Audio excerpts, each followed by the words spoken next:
ఇకపోతే ఇటు తెలంగాణ విషయాన్ని చూసుకున్నట్లయితే ఈ కాళేశ్వరం పంచాయతీ కొంత కేసీఆర్ మెడకేమైనా చుట్టుకుంటుందేమో, ఆయన వరకు వెళ్ళిందని కూడా నాకు అనిపిస్తోంది.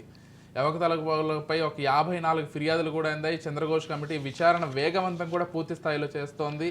ఇప్పటికే ఈ ప్రాజెక్టును కూడా చంద్రఘోష్ కమిటీ సందర్శించేసింది. Chandraghosh committee already technical review చేసింది. టెక్నికల్ రివ్యూకి సంబంధించినటువంటి భాగం పూర్తయింది.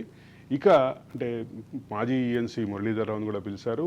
మాజీ ఈఎన్సీ మురళీధరరావు చుట్టే వివాదాలు ఉన్నాయి కాబట్టి ఆయన పిలిచారు. ఆయనతో పాటు మిగతా ఈఎన్సీని కూడా పిలిచారు. పిలిచినటువంటి క్రమంలో మేడిగడ్డకి అంటే ఇక్కడ ఒక విషయం చెప్పాలి. మేడిగడ్డ ఏకసభ్య కమిషన్ ఒక పక్క విచారణ చేస్తుంటే మరొక పక్క పవర్ పర్చేజ్ అగ్రిమెంట్ల మీద, విద్యుత్ కొనుగోలు ఒప్పందాలకు సంబంధించి, విద్యుత్ ప్రాజెక్టులకు సంబంధించినటువంటి అవినీతికి ఆరోపణలకు సంబంధించి ఇంకొక పక్క జస్టిస్ నరసింహారెడ్డి కమిషన్ విచారణ చేస్తుంది. రెండు ప్యారలల్గా జరుగుతున్నాయి. ఈ రెండు కలిసి ఏమన్నా ఇబ్బంది పెట్టే పరిస్థితి, అంటే ఒక పక్క నుంచి మేడిగడ్డ కమిషన్ అంటే కాళేశ్వరం కమిషన్, ఇంకో పక్క పవర్ కమిషన్, ఈ రెండు కనుక ప్రతికూలమైనటువంటి ఫలితాలు నివేదికలు ఇస్తాయి. బీఆర్ఎస్కి ప్రతికూలమైన నివేదికలు ఇస్తే ముఖ్యంగా బీఆర్ఎస్కి సంబంధించినటువంటి నాయకులు ఎవరెవరు పాత్ర ఉంది అనేటటువంటి అంశం మీద క్లారిటీ వచ్చే అవకాశం ఉంది. దాని ఆధారంగా ఇప్పటికే విజిలెన్స్ విచారణ పూర్తయింది. కాగ్ వ్యతిరేక రిపోర్ట్లు ఇచ్చింది.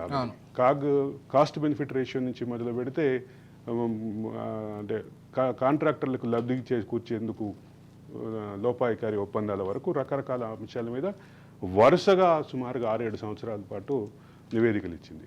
ఈ మొత్తంలో కీలకంగా ఉన్నటువంటిది ఏంటి? ఇప్పుడు జస్టిస్ పీసీ ఘోష్ కమిషన్.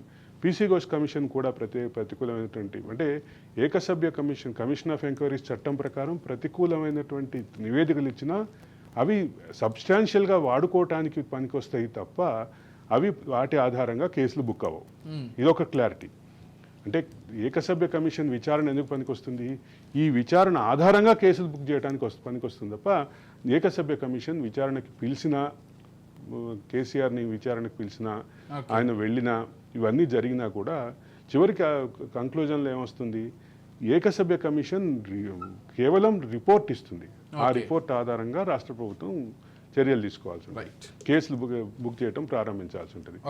ఈ మొత్తం కలిపినటువంటి బండిల్ ప్యాకేజీలో ఒక పక్క పవర్ పర్చేజ్ అగ్రిమెంట్లు, పవర్ ప్రాజెక్టులకు సంబంధించిన అవినీతి ఆరోపణలు, వీటన్నిటి మీద జస్టిస్ నరసింహారెడ్డి కొంచెం ఆయన ముక్కుసూటి మనిషి అని చెప్తారు. ఇక అదే సందర్భంలో పీసీ ఘోష్కి సంబంధించిన విచారణ. అయితే ఒకటేంటంటే ఈ నెలాఖరికి పీసీ ఘోష్ కమిషన్కి సంబంధించినటువంటి డెడ్ లైన్ ఉంది. 30వ తారీఖు లోపు నివేదిక ఇవ్వాల్సినటువంటి పరిస్థితి ఉంది. అయితే చిన్న విషయం జరిగింది.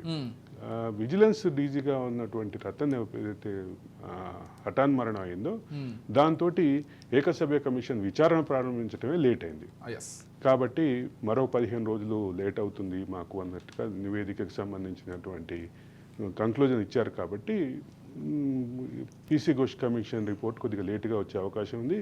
ఈలోపు జస్టిస్ నరసింహారెడ్డి కమిషన్ రిపోర్ట్ వస్తే మాత్రం దాని విషయంలో కొంచెం ఆయన చాలా క్లియర్గా ఆయన సంధిస్తున్నటువంటి ప్రశ్నలు కూడా సమాధానం చెప్పలేక అధికారులు అంటే నీళ్లు నములుతున్నారనేటువంటి నేపథ్యంలో అధికారుల నుంచి రాజకీయ నాయకులు, ఇరిగేషన్ శాఖ మంత్రి వెనక ఉండి నడిపించిన మంత్రులు ఎవరు అంటే ఇక్కడ ఇది కూడా వస్తుంది. ఇరిగేషన్ ఒక పక్కన ఉంటే పవర్ కి సంబంధించిన అంశం ఒక పక్కన. ఈ రెండింటిని కలిపి మాత్రం ఖచ్చితంగా ఇది ఏదో రోజు ఏదో స్థాయిలో ఇబ్బంది పెట్టే పరిస్థితులు అయితే కనిపిస్తున్నాయి.